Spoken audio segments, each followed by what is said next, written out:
I explained that Canada, of course, paid for the construction of the bridge, over $4 billion, that the ownership is shared between the state of Michigan and the government of Canada.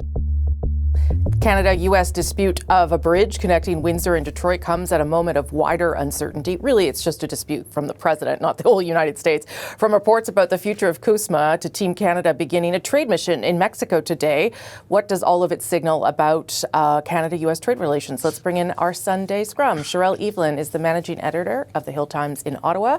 Robert Benzie is the Queen's Park bureau chief for the Toronto Star. And Jason Markusoff is a producer and writer for CBC News. He's in Calgary. Nice to see everyone this morning. Rob, I'm going to start with you. Unusual, I think, for the Prime Minister to say, hey, I called the President this morning and I straightened things out with him because we actually paid for this bridge and it's going to go ahead. What did you make of sort of the way the Prime Minister tackled this, given these threats from the President? It was almost, Rosie, as if the Prime Minister was patiently explaining something to an erratic elderly relative who was perhaps vexed about something he didn't quite understand, and trying to talk him off of a ledge, so to speak. And I thought that was the tone from on both sides of the border. Gretchen Whitmer, the governor of Michigan, said as much. The Prime Minister here, Premier Doug Ford, you had a clip earlier of. It was always about, just a reminder, Mr. President, this bridge, which, by the way, the first American money that flowed for this bridge was by President Trump in 2017, $15 million for part of the infrastructure on the American side. So even his own rationale for this crazy tweet where he was complaining about that it was Canadian territory on both, or Canadians had paid for both sides of the bridge, and the Canadians controlled this and the Canadians controlled that. That was all wrong. We have an op-ed in our paper today from Governor Rick Snyder, the former Republican governor of Michigan, and he also debunked what Mr. Trump was saying. And it was an erratic late night tweet from Trump, and I'm glad that everyone sort of turns the temperature down in this country when something like this happens, rather than pouring gasoline on the fire. And I mean, the bridge will open. It's named the Gordie Howe Bridge after the great Detroit Red Wings star who was born in Saskatchewan. So it is a Canadian-built, Canadian-financed piece of infrastructure, but it is going to be shared with the state of Michigan.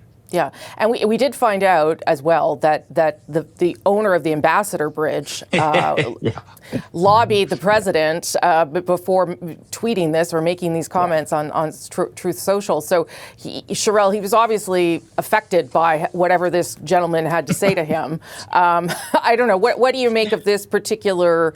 I guess it's a personal irritant for the president because it's not something, as Rob says, that anyone else is complaining about. Right, and it kind of follows the pattern that we do typically see with this president of kind of whoever was in his ear last is the one who has the most impact on what the president does next. And as president has shown, you hear about the lobbying from the owner of the Ambassador Bridge, and you go, okay, well that's those dominoes start falling into place. Those things start making sense. So I did find it very interesting that there is But you're also starting to see, I think, you saw it with the bridge and you're seeing it with some other things, that sense of pushback, not only from the Canadian side, with which there is always that pushback, but also from the American side. And that's becoming a little bit more vocal, a little bit more clear, they're dancing around it less and just trying to be like, hey, actually, you know what? This isn't right and this is wrong. And we're going to stand up for, the facts in this situation. You also saw it with the, handful of Republicans in the U.S. House of Representatives who voted with the Democrats on trying to get rid of the tariffs on Canada.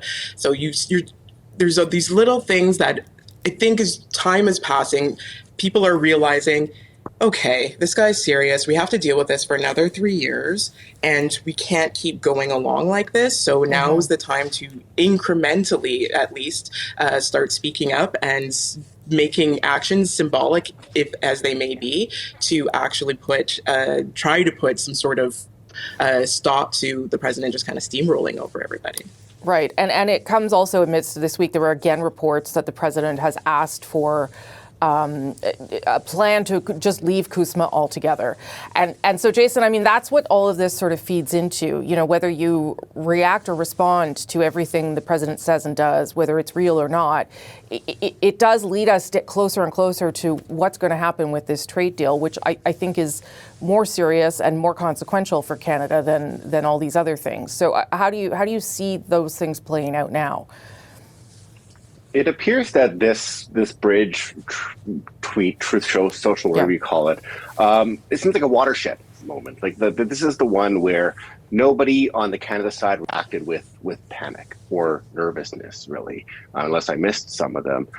You know, oftentimes you'll see one of the many threats, be they materialized or unmaterialized, by President Trump, that you'll have certain people often in the business community, some of the business chief business lobbyists saying we really need to respond to this. This is quite nerve-wracking. Maybe some of the Western premiers who aren't as affected by trade will say need to treat seriously his things. Nobody seemed to treat this seriously. Everybody seemed to, because of course, what would they have done? His demand was for maybe half of the asset of the bridge to be American. Well, okay, that's already the deal struck by the Republican governor that Rob mentioned earlier, Rick Snyder, back more than a decade ago. You know, people are, this was like number 37 occasion that Trump has talked about walking away from CUSMA. It's the classic art of the deal thing that he's doing. People are getting used to it, and I think that people are really like operationalizing the stuff that Carney has said about there's a rupture. We don't have to treat this. We can't treat this the way it normally is. We have to do things differently, and it's also facing this reality that's slapping Donald Trump and the Republicans in the face, that Americans want freer trade. They want. They're unhappy with how tariffs are affecting prices and inflation and the economy. There are even reports this week that Trump is reconsidering some of the steel and aluminum tariffs because it's affecting his economy. So this is all just landing in a very different environment than it might have last year. Yeah, the White House denied those reports, but yes, they were out there. So who knows whether it was a trial balloon or what was going on. But Rob, do you agree with Jason that things are getting harder for the president, and in part because people sort of know how to respond and react to him now? Yeah, I do, Rosie, and as Charelle was mentioning, that vote in Congress that Trump lost, the 6 Republicans voted with the Democrats to say that about tariffs on Canada shouldn't be permitted. We're going to have a Supreme Court ruling on the legality of Mr. Trump's tariffs. I also think that we should take heed of something the commentator David Frum has been saying for some time now, and it's Trump is getting weaker, not stronger. So the longer we wait to renegotiate CUSMA or whatever the future trade agreement on this continent looks like or is called, the weaker Mr. Trump is. The midterm elections will not be kind to his party, according to public opinion polls. Right now, he has a 36% approval rating in the United States. Prices are going up. Jobs are being lost. And I think at a certain point, more and more Republicans will turn on him as their own political survival becomes problematic. And I mean, Rosie, you know this. You've covered politics a long time, as I have. When people's own seats and own political futures are at stake, they find a way of surviving on their own. It becomes every person for themselves, and I think that's what we're going to see in the months ahead, because Trump's polling is not going to go up, and there's no indication why it would go up. He's in trouble politically. 30 seconds to you, Charelle. I would just say I wouldn't completely write it off, given that their system is the U.S. system so different than ours, and Trump can, whether or not he has, the houses of Congress, and he can still do a lot of damage with his own executive orders. And feeling isolated and pushed out and attacked, that could lead to a whole different situation than we're in right now. But that's not to say everybody should be scared. But I do believe that there is still plenty of things that Canada can and should be doing to try to mitigate some of those potential issues as they come down the line. I, the leader of the opposition, the leader of all the federal parties, wanted you to hear, not from Ottawa, not through a screen, but standing here together. Today, there are no conservatives. There are no Liberals, New Democrats, Greens, or Bloc Québécois. We are all, as we were in that plane together, mothers and fathers. As we've been mentioning, all federal party leaders were in Tumbler Ridge for the vigil. They traveled together in the Prime Minister's plane, putting politics aside. How important was this show of unity, and what does it signal about Canadian politics? Let's bring back our Sunday Scrum. Charelle Evelyn, managing editor of the Hill Times. Robert Benzie, Queen's Park bureau chief for the Toronto Star, and Jason Markusoff, producer and writer for CBC News in Calgary. Good to see you all again. I mean, in these moments, and this is the reason I want to talk about it, leaders and politicians do have an important role to play. And I guess my question is whether they managed to sort of meet the moment, and what you thought the past few days says about Canadian politicians or Canadian politics. Jason, I'll start with you on that. I mean, I almost, in trying to understand that I think about the opposite, like what would happen if somebody didn't meet the moment, if somebody, if somebody acted in a partisan way, if they looked right to the solutions, demanding answers in this moment when people are grieving. I mean, so much of politics is meeting people where they are, and where they are certainly in Tumbler Ridge and in much of the rest of the country is shock at what has happened, to have to grieve so many 11, 12, 13-year-olds. And as the politicians themselves said, I think it's probably, their parents, when there was that one picture of Polyev and Mary Simon and Carney together, and Carney has this giant frown, and doesn't that speak for how so many of us respond to it? So I think about the opposite of this.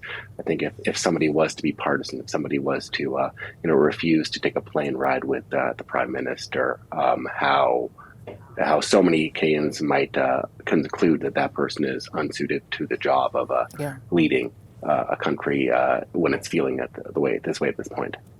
And Rob, from your perspective, why is it important for political leaders to step up in a moment like this? What are they sort of providing the country and people in the area when they do that? Well, you know what, Rosie? They're providing leadership, and I thought they all stepped up and did just that. And setting aside those partisan differences, as Jason said, these are very powerful images when you have the Prime Minister and the Leader of the Opposition holding hands at a vigil. Something that all of us as parents are heartbroken about what happened. And I was in grad school in Montreal in 1989 when the Montreal massacre happened. And I remember at the time it was said, it's hard to draw rational lessons from irrational acts. And that was an irrational act, 14 women, engineering students murdered. And this is another irrational act that's happened. These children, innocent lives ended. And that's not normal in Canada. I'm really glad it's not normal. And if we ever normalize violence like that, we become desensitized to it. And I don't think Canadians are desensitized to it. And I think our leaders did a great job at a terrible time for our country. Yeah, and even just the holding hand during prayer was, kind of such a powerful image. I agree with you, Rob. But also even the words used, Charelle, Mr. Poilievre sort of praising the Prime Minister's grace in that moment, and the grace that he showed by making sure everybody was able to go there and be with the people. Yeah, actually, I looked back at the Prime Minister's prepared marks, which we get, and kind of compared them a little bit to what he said. And I did find a few instances of where it had been written for him to say "I," and he had changed it to "we." So I think that was fairly instructive. And you had, like as you just said, Pierre Poilievre, he was repeatedly referencing the Prime Minister and his previous words and actions, and just kind of creating that image, that feeling that we are all in this together, and this is not a time for us to be pointing fingers, but literally joining hands. So I did think that was really something which you don't often see, because I'll be one of the first to kind of point the finger and say that these people who put themselves out for these jobs as leaders of political parties, as politicians, as all elected representatives, they are supposed to be leaders in their communities. And a lot of the time what we've seen is people kind of getting down to the muck and setting the tone, which has over the last few years been not that collegial, I would go as far to say. Yeah. So to see it now is in this, in this time, it's an extreme event, and it's unfortunate that it takes such an extreme and devastating event, tragedy for this to take place. But the fact that they are actually able to put that aside, come together, I do think is a moment, and hopefully, I'm not super hopeful, but hopefully some of that will carry over as they look back and say, you know what, some of these things aren't life and death. We've seen what life and death is, and it's possible for us to do a little better. Well, I do think that, even the plane ride there, I don't know what the conversations were on board, but I do think just the time spent with one another could sort of shape how these leaders respect one another. So I wonder whether, we'll go back to, all sorts of partisan jabs, but I wonder whether it just sort of changes the undercurrent of what is there and whether that will be helpful.